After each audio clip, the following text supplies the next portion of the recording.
I'm sick of men telling me, oh, well, you know, you hardcore.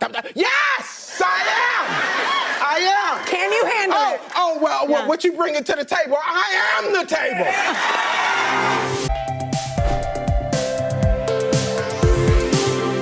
We start out with, I'm a big Leslie Jones fan. I think, and I have no problem with this whole thing, frankly. It's very consistent with how her comedy and everything else. But it just, the men that tend to go for this kind of thing are the opposite. So there's gonna be a lot of and she may not be interested in that. So that will be interesting. But all of this stuff keeps reminding me of the different flavors of a phenomenon I'm going to keep bringing up on this show because it is a pervasive issue, and it goes under the heading of the paradox of declining female happiness. That is a paradox that has been observed since the 70s. It has many facets to it. It has not been fully explained, but it is highly measured. It's in the data that the more freedom, the more involvement in the workplace, the more professional achievement, the less happy women are, especially in the United States and in the West in general. And part of it is exactly what I think Sage said, which is kind of expectations meets, if my expectations are shattered, I feel victimized. And then being reinforced as a victim, of course you're going to be unhappy and never find happiness. So there's some of that playing out here too. To be clear, I'm throwing this clip out here more as just sort of fun ridiculousness than whether she's actually being serious about she is the table. Dave, that was sort an of attack on me. You're attacking me for taking it seriously. Yeah. Go get him, Dave. Guys, I don't know. I do think she's pissed though, because I've been the recipient of it, and it's like when you suggest, like, why don't we talk it through? And it's not just her; it's going to tie back in later, and there is a theme, and I don't know if it's about. And there are two themes. One is like F you white people, and another one is about Black beauty. And I'm like, who doesn't think Black women are? I don't know, but we'll get there. I'm going to get to that Conversation. Should we just do it? Drew, you want to just do it now? That happens. Drew, you said that about women and anger. And a friend sent this article to me a couple of weeks ago, and I haven't felt like this reading an article in a very long time. And it's called The Great Feminization. Did you guys see this? I thought maybe we talked about it. I'm familiar with it. I can send you some podcasts with that author in there. Okay. And there's even there's a layer above The Great Feminization. There's a whole world starting to evolve there on that topic. What is it? Fascinating. And, you know, as great as it is that women have, and tell me if I'm paraphrasing well enough, Drew, I'm sure I'm not, but have risen to power, and women being allowed to vote, of course, all great positives, right? And women rising through the C-suites, et cetera. What has come with that is that women usually lead with emotion.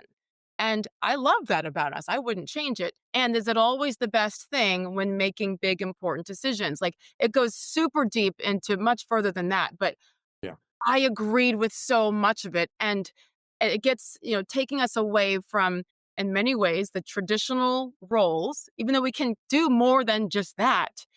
Look what's kind of happened with the great feminization over the last half century or so. How did I do? Well, can I just real quick, everyone's always afraid of saying traditional roles. And, Jillian and I live somewhat non-traditional lifestyles, actually, yet within very much Jillian is going to be Julius Caesar. Do you understand me? Julius Caesar. That is forever in my mind. So. But the thing is, Brutus, please, just to be clear, yes. The thing is that the things that are the norm over time, there's a reason they're the norm, and that doesn't mean that everyone has to fit into the norm. And I think in a sane liberal society, you want a room so that there's people that are outside of that to figure out how they fit within some kind of functional framework. Unfortunately, what the left has done over the last couple of years is go so bananas with everything that they're just like hacking away at the norm the entire time. But, if you think about it this way, if the feminist movement, which at first was for just equality, like voting, of course, and being treated equally, that's just, right?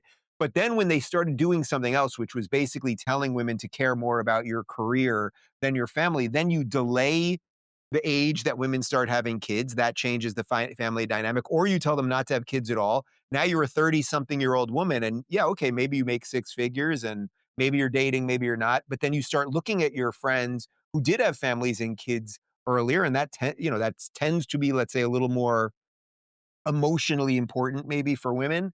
And then they start getting angry. We've talked about this before, like the rash of sort of childless, unmarried, 50-something-year-old female comics who are seriously bitter. And it's because they were sold something that wasn't legit in some sense. And of course, it can work on the individual level. Of course, there is a Of course. 50-year-old, of course. course. But Drew, just the way women vote, and look at the liberal women, most liberal women, it is based on emotion quite often. Why the Democratic Party has done such a good job, and they were only able to focus on abortion, and then the 0.005% or whatever, random number I'm making up as far as bad part of immigration and sending people back. It's all emotion, not facts and the actual fallout. So that is why emotion in this situation, it's a great breakdown in this article. Drew, are there numbers? Are there numbers on depression? I'm sure there are, but are you aware of numbers on depression for sort of like early 20s, male and Oh, female, how it breaks? oh, anything in the youth category, the women fall out completely. It's a lot of it's blamed on there's so many factors going into female unhappiness right now. And in the younger group, we primarily think it's the social media. We But think what it's about men? Guys what's also that? seem kinda miserable. Like, their testosterone's down. Like, the guys also don't seem happy.